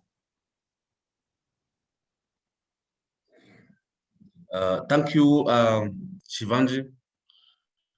My name is Jean Mzengamana from Rwanda, and I represent GNDR as a national focal point and being a legal representative of Man Disaster Organization. I want to share my experience with Rwanda disaster risk reduction and resilience because we have been carrying out this project in the 15 communities of Rwanda. This is a project that is funded by European Union and GNDR, and Man Disaster has worked out as a local partner in Rwanda to implement this VFL project. So it aims at strengthening the inclusion and the collaboration between at-risk people, civil society organizations, government, in the design and implementation of policies and practices to reduce the risks and strengthen the resilience through community local action plans and activities chosen by the community themselves and in a participatory approach with other stakeholders. So the project has three parts, which collection contributes to SDG 1, 5, SDG 6, SDG 13, SDG 16, and 17. So data collection was done through focus groups. Next slide.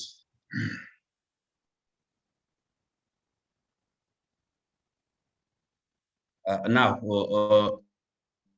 we take one community in South in Gisagara district. Jamtabazi is one of the communities that the VFL have been carried out, and we have collected data which shows that community emphasized that erosion is one of the priorities threats that is causing a lot of catastrophes, plus the heavy rains. So we collected data through those consultations, the interviews, the focus groups, and the community intervention interviews.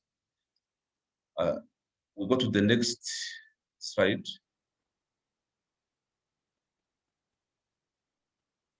So based on the data that we have collected, we came to one of the action of VFL, that was local action plans and activities that we had out in those 15 communities to help them being resilient and have impact.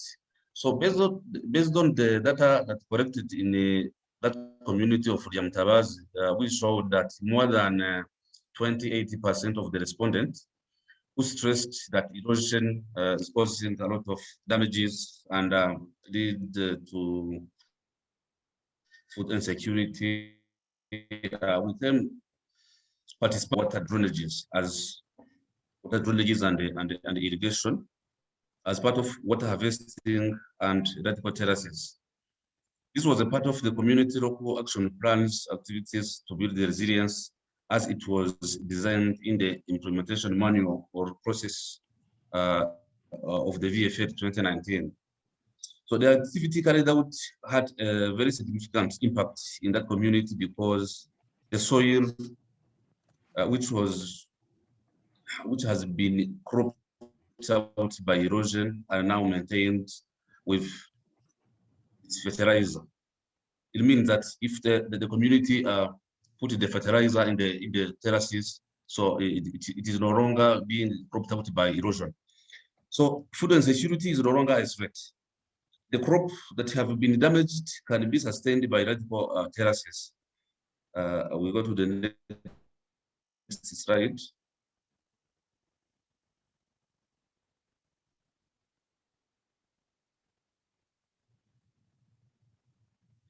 Yeah, so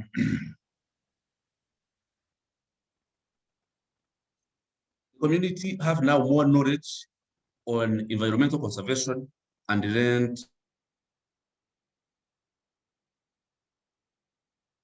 management.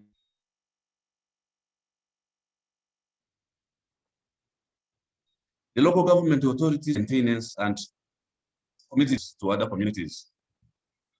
Through the Making Displacement Safer project funded by USAID's Bureau of Humanitarian Assistance and GNDR, this is another project which will focus on locally led DRR solutions for displaced population in urban areas. We shall also try to identify challenges and provide the innovative solutions to make sure the displaced population are safe and being resilient, and also as a way of increasing the impact. The last slide.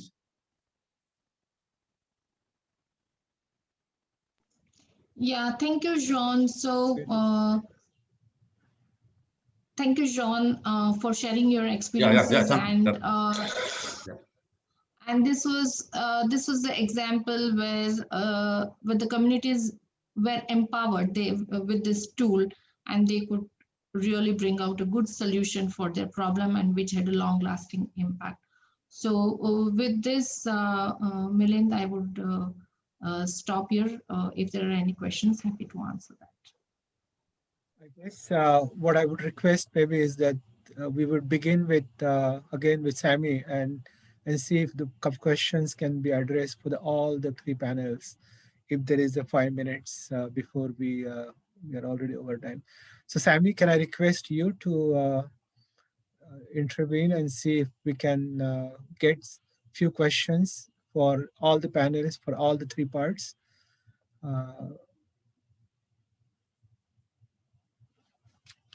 Thanks a lot, Milan. I really believe that, we are already 15 minutes beyond our time.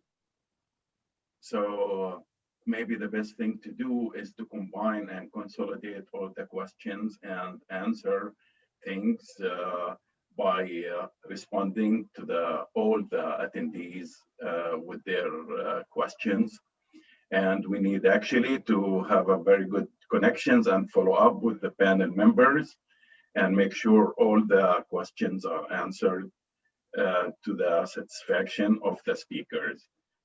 We will also plan on sharing the presentations and sharing any papers and any information that will help the participants connect to all the tools that we have been presenting. We presented a lot of things, and we don't expect that things have been captured so quickly. We will also coordinate with the organizers, UNDESA and UNITAR, to ensure that the recording of the session will also be shared with the audience. If you allow me, Milan, I think can close the session, and I will give you the floor first to speak a few closing words, and then I will take it from there and close the session.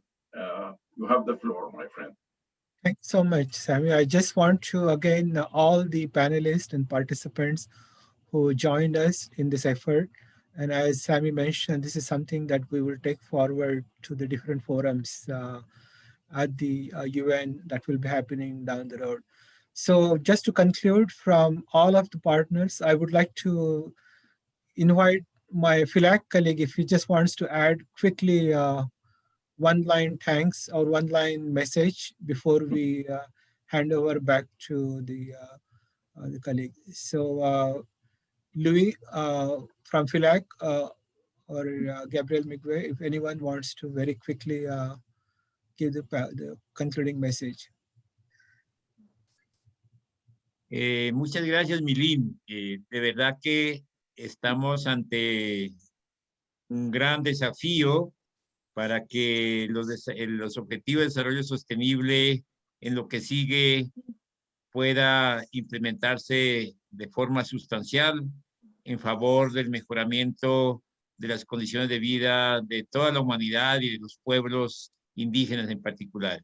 Así que muy agradecido por esta oportunidad, por este espacio, pero también quisiera aprovechar para animarlos a todos y a todas los que han participado en esta actividad a que consideren, incluyan a los pueblos indígenas en todos los trabajos, porque, como ya lo dije en la anterior intervención, hay mucho por aportar, hay mucho por aprender y hay mucha riqueza que los pueblos indígenas pueden contribuir para que los objetivos de desarrollo sostenible se hagan efectivos en la práctica, en la vida real. Así que seguiremos trabajando. Milín y todos los demás colegas que hemos tenido la oportunidad de articular esfuerzos, vamos a fortalecer más el esfuerzo desde el FILAC para que estos procesos continúen en bien de nuestros pueblos y de toda la humanidad. Muchas, muchas gracias. Gracias, Gabriel. Again, like to, on behalf of all the organizers for the issue, we had some translation interpretation, so we apologize for the inconvenience for the interpretation. So just before I hand over back to you, Sammy, and to conclude this session, I'd like to, my UNOOSA colleague, if he wants to add some concluding thoughts on behalf of the UNOOSA. UNOOSA has been our consistent partner for the last 2 years.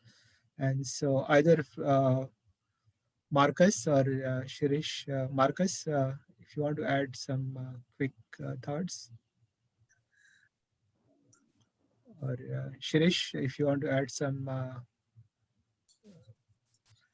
Thank you, Milind. Thank you. So it was really the poll that was conducted that revealed that capacity and skill, that is the most critical factor, and that is where we have to focus.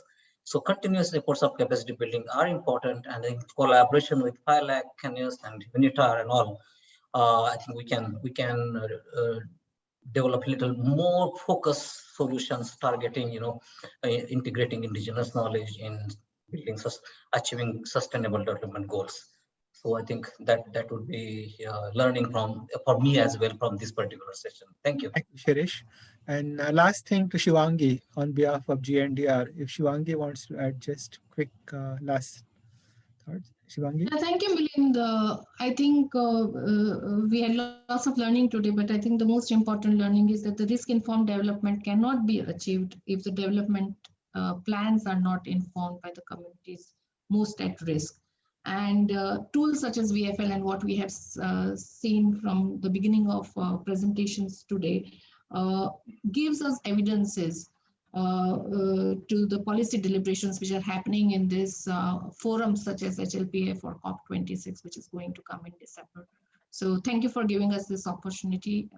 Thank you, Milind. So with this one, Sammy, we would like to hand over back to you and to give the final closing remarks before we close the session. Thank you very much, Milind. Thank you, colleagues, distinguished participants, government representatives, United Nations colleagues, ladies and gentlemen.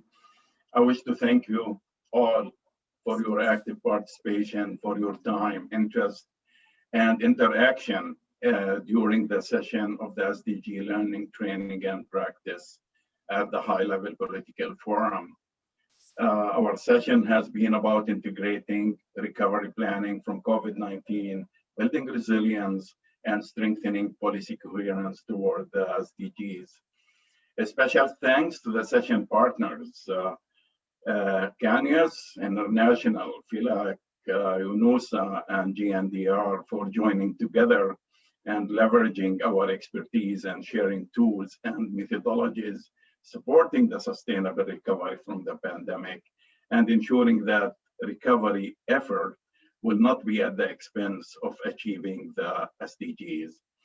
I also cannot thank enough Milind, my colleague, for his extensive work, his tremendous support. And really, Milind, you are the best connector, and you connect all together. You connected us all together in a great way. And we will keep connected and we will keep working together in supporting all the issues that we brought up in this learning session. I would like also to take the opportunity to thank the members of the UNDESA and UNITAR course team for the hard work, tremendous effort, and dedication that resulted in developing the timely course with its recovery focus and transformation toward the SDGs. As Milind said, we will plan on sharing with the audience, with the attendees, all the presentations, and we will keep supporting the attendees who will be going forward with taking the courses that we have overviewed, and actually to discuss any issues related to the content of our learning session today. It's another busy day at the UN at the high-level political forum, and we wish you all a very productive day. Thank you all. Thank you very much. Goodbye, everyone. Yeah. And with this, we are concluding our session. Thank you very much. Thank you very much. Thank you. Bye-bye. Bye-bye.